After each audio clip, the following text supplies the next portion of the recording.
Hey people, it's time for another Cosmonarchy video, and I figured I would stick with Neblime, because, he's pretty cool. And also, Shopkeeper Dog is pretty cool. Let's begin. We're going to be going on Frosted Forest, a bitty map. We have Neblime. Wait, whoa, what's going on here? Hold the phone. Hey, thanks for holding. So Shopkeeper Dog is our red Protoss in the top right, and Neblime is our purple Terran in the bottom left. And that really threw me for a loop, because Neblime's been playing as Toss, but right now, he's gaming as Terran, a rare Terran game from Neblime, with Shopkeeper Dog playing Protoss, also rare, very rare. I still have to give Neblime the favorite in this particular engagement, but I don't know. That's interesting. I don't think I've seen Shopkeeper Dog play Protoss ever. Maybe in an FFA or something? He's going for a lattice opener, so that's kind of interesting. Meanwhile, Neblime still yet to frag. Put down a fulcrum, yet to frag. Ancient Counter-Strike meme. Classic move. Classic move. There we go. He's going to go ahead and drop his fulcrum. So, I don't know. Maybe these two cloned each other's IDs. I'll be able to tell pretty soon, I think, based on like what kinds of compositions we have. Neblime going for fulcrum first is a dog move, but it feels like he didn't optimize the build the way that dog does. So that's where I'm thinking like, okay, this is something different. I'm already trusting in the names, but I'll keep you guys posted on that. I'll keep you guys posted. I will also take a sip of this water as we watch this Mason gently move through the middle of the map.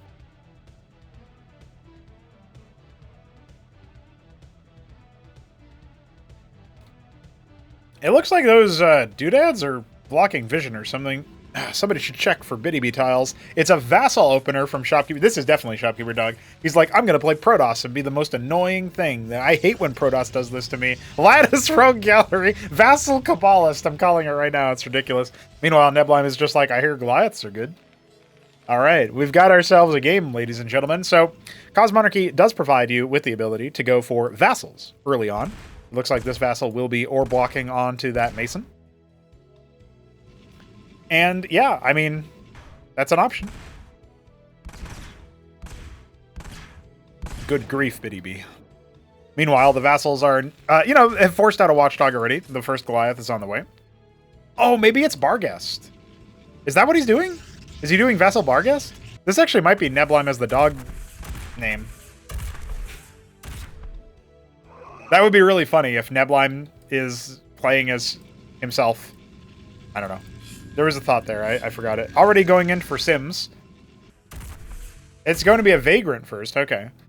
You could just go Kabbalist here, I feel like. It would just defeat... You just have to, like, kind of dive back and forth. It's not like the Goliath can stop you. No, I don't think Shopkeeper Dog would ever go second Fulcrum before Ministry. That doesn't seem like a very dog-like thing to do. He also built a Watchdog, which Shopkeeper Dog never does. Yeah, hey, the Goliath does kind of suck at chasing targets, so Sims are probably a bit underrated versus them. No Manifold here for Armor End, though, so that is going to hurt a little bit. The Vassal kind of leading the charge, and now when it dies, you speed up, so that's going to allow the Goliath to be apprehended here. Stop, Vandal. This simulacrum is a hero. Well, Neblime going to go ahead and see what he can do by moving a Mason close to his natural expansion. Shopkeeper Dog going to drop a Nexus and be adding a Kabbalist to the mix. What is Neblime going to be making next? A Ministry on location. He's got two Goliaths to hold down the fort. He was making a Vulture. There it is. He'll lay a mine or two. And Shopkeeper Dog is not bringing a Scribe to clear the mine, so therefore he is clearly Shopkeeper Dog and not Neblime. This is going to be really confusing if you've never seen these players before or even this game before. But what else is new? Holy shit, that Vulture survived. And the Kabbalist is not going to teleport onto it either. Oh, there's a Vagrant over here. I might be able to stop that one. Oh, never mind. I was going to say. The objective is always to kill the Vulture before it lays all three mines, because then you've, like, inflicted psychic damage to your opponent by having them waste a mine. You know what I mean?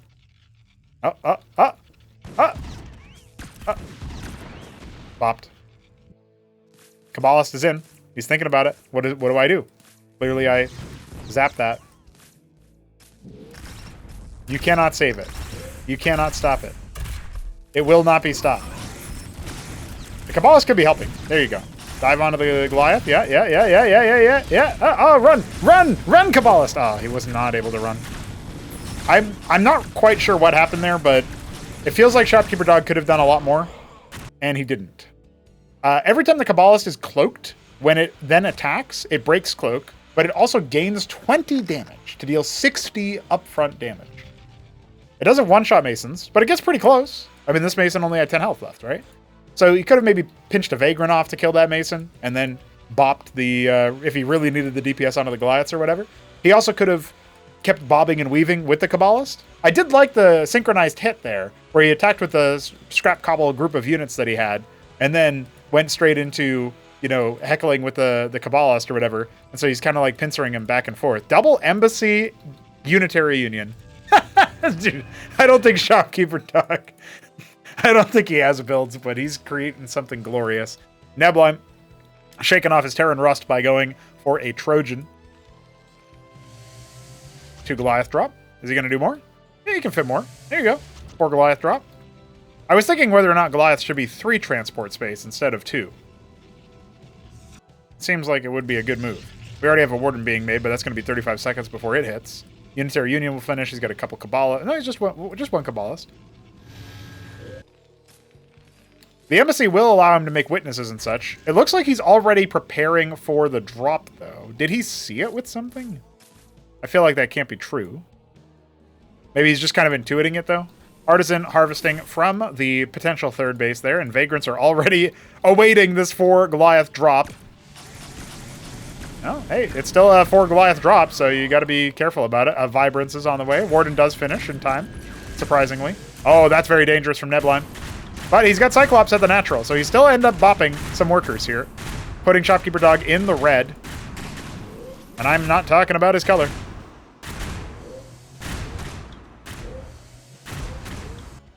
He's going to come back in with those 3 Goliaths. Did one of them die? I guess so, yeah. Check that out. The Vandal has not been apprehended, but a Vibrance is now available. Will he drop the Vibrance on Neblime's base? Is that an option? Got a second anchor being put down here. Neblime trying to hold for a military push. I think he's probably intuiting, like, okay, my opponent lost a lot of ground there, and so I definitely am in the lead economically. Therefore, I will block all the bases with my units, I will recall my transports, and I will await to maybe use my Cyclops here. Yeah, he actually could just unload onto these Artisans, so Shopkeeper Dog is going to have to fall back for that. He's got a single Vagrant in this position. Warden is also finishing up. Now, Cyclops are a lot less hardy than the Goliaths, right? So they will indeed be boppable. Also, this is a cliff, so you get a little bit of extra weapon range. A Vagrant has fallen. An Artisan has fallen. The Artisans were being leveraged to attack the Trojan, I think. And the Kabbalist is just still kind of sitting here idle, hasn't made it in. So mines don't pop on Kabbalists the way that they did on Dark Templar in Starcraft 1. And you actually need active detection, which Watchdogs do not provide. Lodestones do, however. And as he's making an Atlas, he doesn't have detection at his natural, though. So Neblime might be vulnerable to attacks there. Vibrances are potentially Shopkeeper Dog's key to victory. He's making a third. He has a second that he's not rallied over. And Artisans are now moving to the other third base candidate, but there's a Goliath waiting to shoot them. Yeah, Neblime watching it. He's going to go ahead and shoo them away, but here come the Protoss forces.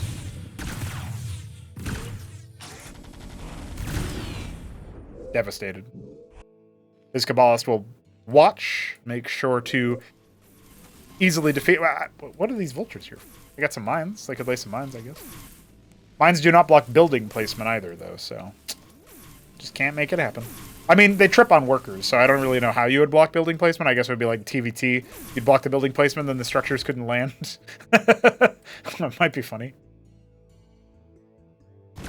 Neblime has a bunch of units kind of just scattered around, but right now he is setting up a boatload of Tier 2 stuff, or getting ready to, as his Tier 2 is about to finish. He's adding stockades, vestries, lodestone at the natural. His Mason is very, very upset about this situation. A Trojan is flying over the Kabbalist there, which is very cute, because I don't think...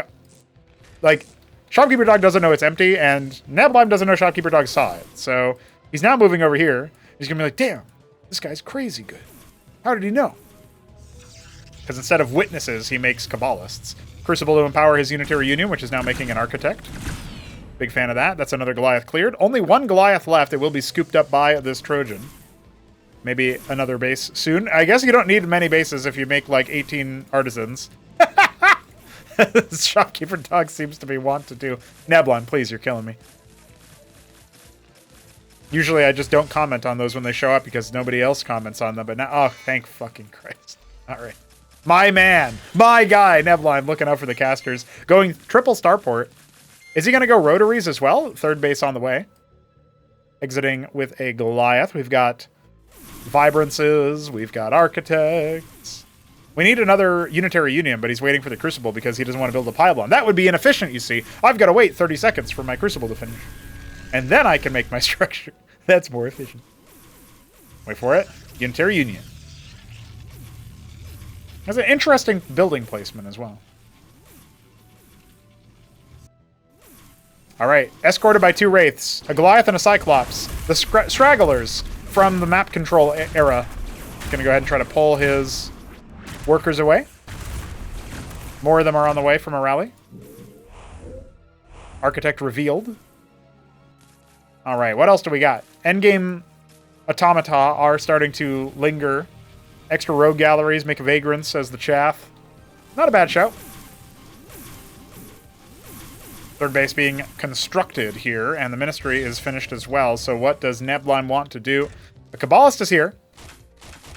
He's just going to hold position it so that he can block the construction on location. I'm not sure if Neblime has noticed it yet.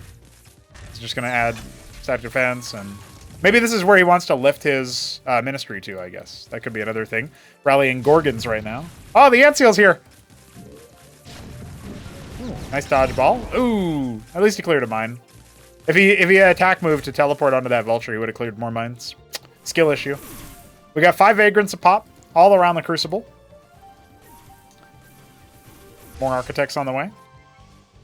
Cyclops and a Goliath moving up to the top left. They will catch 12 o'clock being made. Ah, a pylon! No way, dude.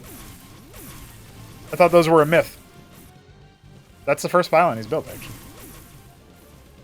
Just make the thumbnail, the pylon? Question mark? Somebody built a pylon? Alright, here comes the slight raid. Very light raid. What's going on here? What? What? It was almost full. It was almost done. Oh, Shopkeeper Dog, you have brought ruination and disappointment upon your kin.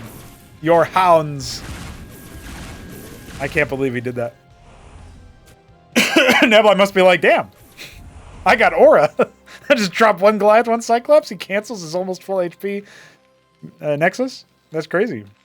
I agree, Neblime. That is crazy. All right, so Neblime's aura aside, we do have plenty of Vagrants being made. This isn't going to be a scary Protoss army to clash against, and Neblime is electing to just make anchors, cataphracts, phalanxes, sentinels. He's got a floated stockade. I'm not quite sure. This looks like it's clearly not, right? But it does feel like Neblime is playing this like kind of like his style from when he first started playing the game. You know what I mean? Like, it's very old school in a way, where he's just going to build a lot of static defense. That was the TERRAN meta back in, you know, Ascension eras. There's a lot of static D. So the Gorgons are going to go ahead and get a good raid off here. They've already killed so many artisans. Dog still has more workers because he's Dog. He's making workers. Somehow Neblime is not making workers. I can't believe that. Well, I guess if he kills enough of them, he'll actually be just fine. Workers get pulled away. They're standing here like, surely we can just stand here and he'll try to front it Ray. The problem is he pulls his whole army back. This isn't StarCraft 2. Do not select all army. Just keep those units over there and come back over there. Dog is not able to make it happen. 4 Wardens are going to be able to break the Ant Seal. Ooh! Shellacked. 6 more Gorgons to join the fray, the fleet, the flock. What would you say Gorgons should be? Because it's like snakes, right? A den of snakes, a den of Gorgons, a Demogorgon. I don't even know what a Demogorgon is. Sorry, dude. You think I play D&D? You're right. I feel like whatever the plurality of Gorgons are, they are flying around and getting a lot of value already. But there's a big Vagrant Architect Vibrance Ball, and it does look to me like Neblime is about to get shellacked by it. He's got how many phalanxes? 5, 6 phalanxes spread out. He's got some sentinels. The cleric has been watched. Yeah, he's got to keep his Gorgons for sure. If his Gorgons aren't in this fight, I feel like there's no way he wins. And even if they are in this fight, A lot could go Dog's way here. Not producing too many military units for reinforcements. Not spreading his vagrants either. Oh, the phalanxes are definitely going to shellac some stuff, but look at that. Great crowd control coming out of those vibrances. The vagrants just able to shoulder a lot of this burden.